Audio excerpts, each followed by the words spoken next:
The great, unutterable weariness of it all. This is what settles over me as I observe these contraptions, these little glowing screens, these digital prayer wheels for the pampered and the lost. They offer the same narcotic as all the other ideologies of our age. The promise that the world is a mirror of your own sweet will, and that suffering is merely a failure of imagination. In 2026, we have managed to reduce the profound, aching mystery of existence to a series of notifications. The law of attraction is not a cosmic principle. It is a mechanism of moral bankruptcy. It is the final, decadent flower of the Protestant work ethic turned inward and made mystical.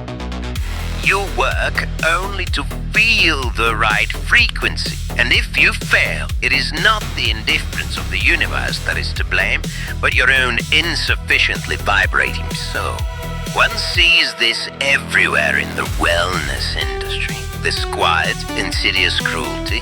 The app does not ask you to confront the abyss of your own childhood, the unhealed fracture in your psyche. No, it asks you to visualize a parking space. It tells you to align your energies with abundance, as though poverty were a form of spiritual sloth and trauma a mere narrative error. And what of the logic? What of the sharp, clarifying blade of reason? Well, it is cast aside as a lower vibration. The ego, that fragile, necessary vessel that allows us to say, I am, and to survive the saying of it, is bypassed entirely. We are to float above it, to dissolve it before it has even been built. This is not enlightenment. It is a form of psychic abortion. You cannot transcend a self you have never taken the trouble to construct. This is the new creed of the comfortable.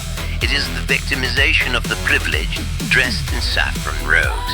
They speak of manifesting and energies to avoid the tedious, grinding, unglamorous work of therapy, of setting boundaries, accepting that life is not a reflection of your internal state, but a collision with an external reality that is often indifferent and brutal and frequently banal. The woke mind, in its own way, performs a similar sleight of hand.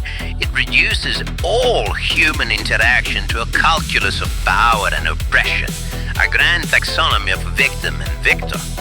It is the same metaphysical trap, merely with a different political lexicon.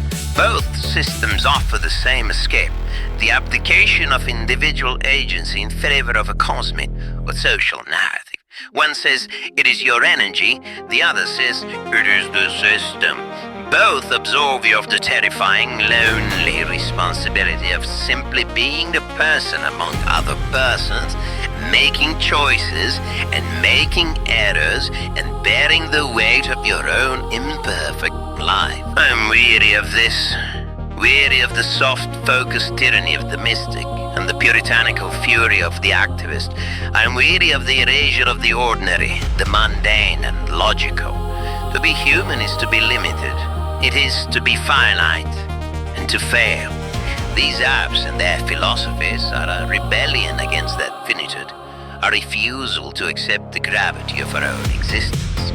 What is needed, I suspect, is not more light, but a willingness to sit in the dark, to look at the ruin, to feel the cold, hard fact of a world that does not owe you a parking space, to build an ego, ugly and flawed as it may be, and then to have the courage to look beyond it.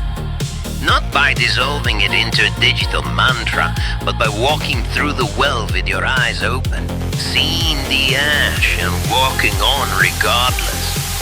That is the only healing. The rest is just noise.